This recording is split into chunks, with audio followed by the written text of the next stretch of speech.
Normalmente, nas minhas pesquisas, né, eu estou sobre a égide da segunda questão, a fotografia como uma construção.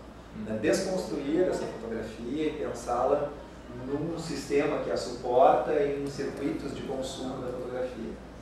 Né? Bom, aqui aproveito uma primeira parte, que é aquilo que o clássico, né, da historiografia dos anos 70, início dos anos 80 falou, que é o Boris Kossoy, né, que é fotógrafo. No Brasil, as pesquisas sobre a fotografia têm uma historicidade. Tá? Vamos dizer que as primeiras pesquisas assim, mais acadêmicas são dos anos 30. Né? Dos anos 30 para os anos 40, depois a gente tem aqueles textos, né, que vão circular amplamente, uma história social da fotografia, né, da Gisele Freund, depois os textos do Barthes, os textos do próprio Dubois, os textos da Susan Sontag, que são entre os anos 70 e 80. Então, a primeira leva dos textos, muitos estão ligados à semiótica e estudos ao redor disso, né?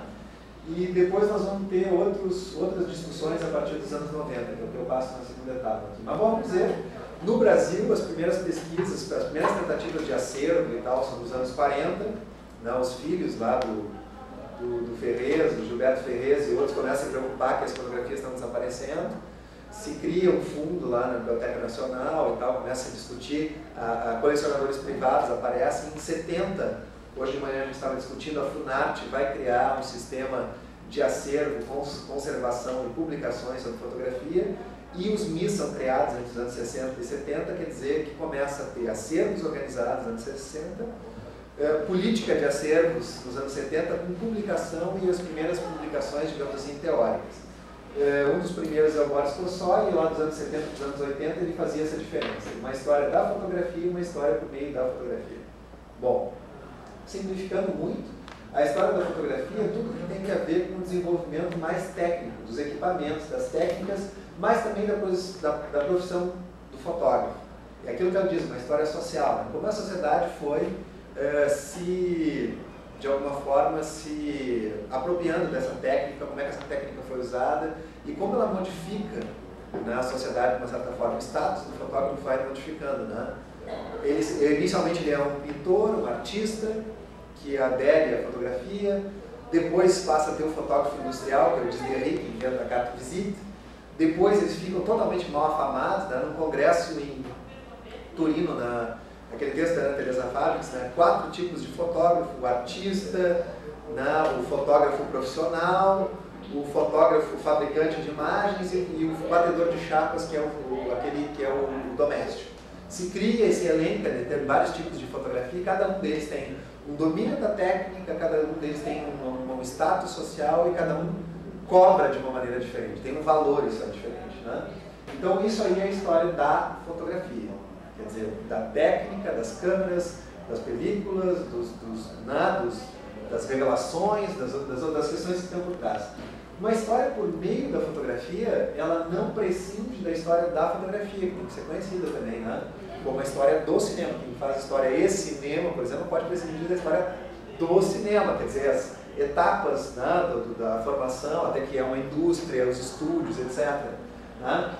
Então essa história da fotografia se discute, a era dos estúdios, depois a era do fotojornalismo e assim por diante. Né? Uma história por meio da fotografia já é uma história, digamos assim, uma história que pode ser uma história social, uma história cultural, que levanta questões, tá? Que vão ser, de alguma forma, né, pensadas através da fotografia. Então são outras perguntas, né? São questões, por exemplo, como de gênero.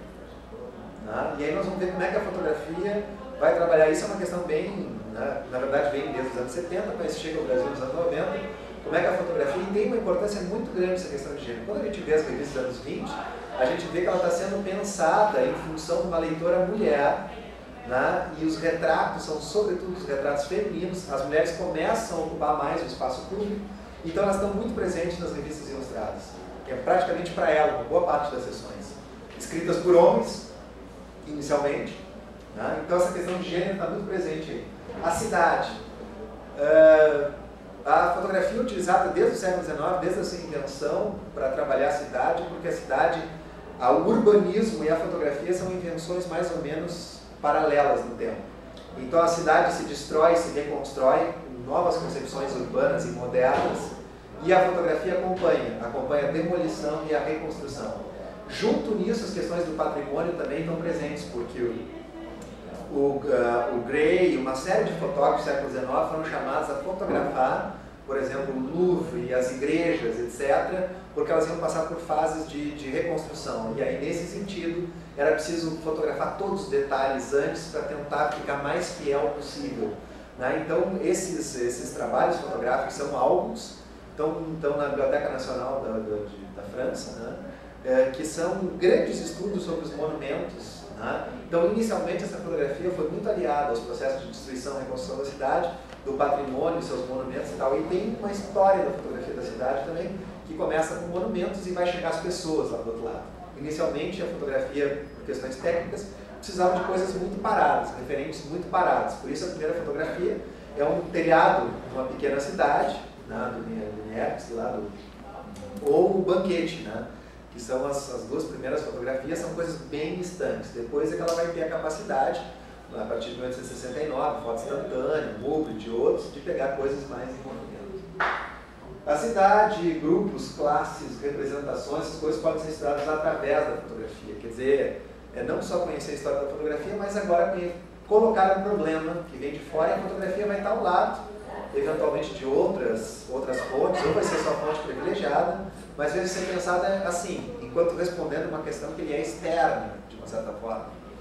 E a terceira concepção, dentre outras, né, mas digamos assim, as mais importantes vertentes, a ideia de uma dimensão, aquilo que a gente pode chamar de uma dimensão visual da história, a questão do visual, da visualidade, que é, na verdade, uma coisa que nos Estados Unidos e na Inglaterra, esses estudos visuais, né, os estudos visuais, estão sendo construídos desde os anos 60, na verdade.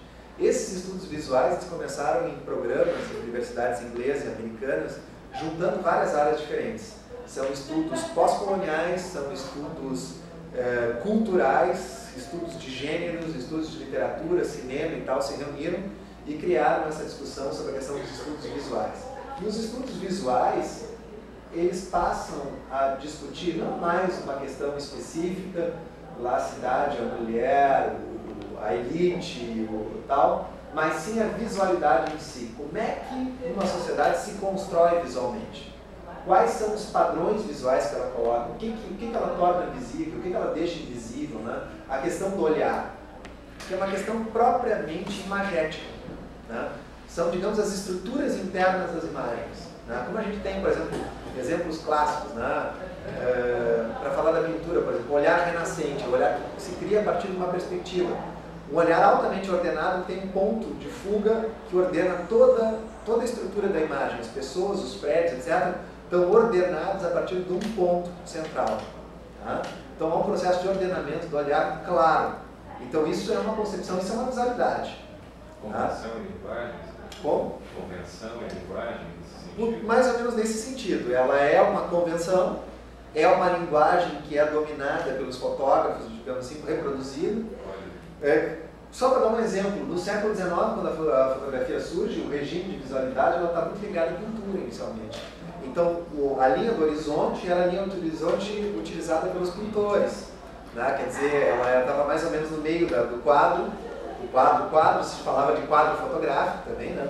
Está meio no quadro, ela hierarquiza, então nós vemos o sistema de composição claramente, né, herdado lá e transformado no Renascimento, com os seus, né, quadrados áureos, dividindo onde é que fica, mais à direita, mais à esquerda e tal. E são coisas que nós podemos ver nos manuais de fotógrafos.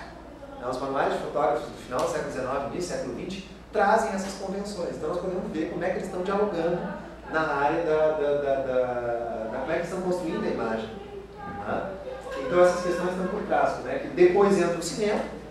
Quando tu entra no cinema, tu vai ver que já há uma alteração na fotografia.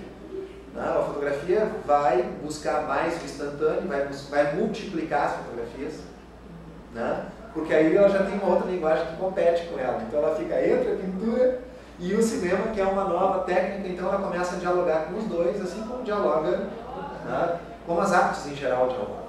Né?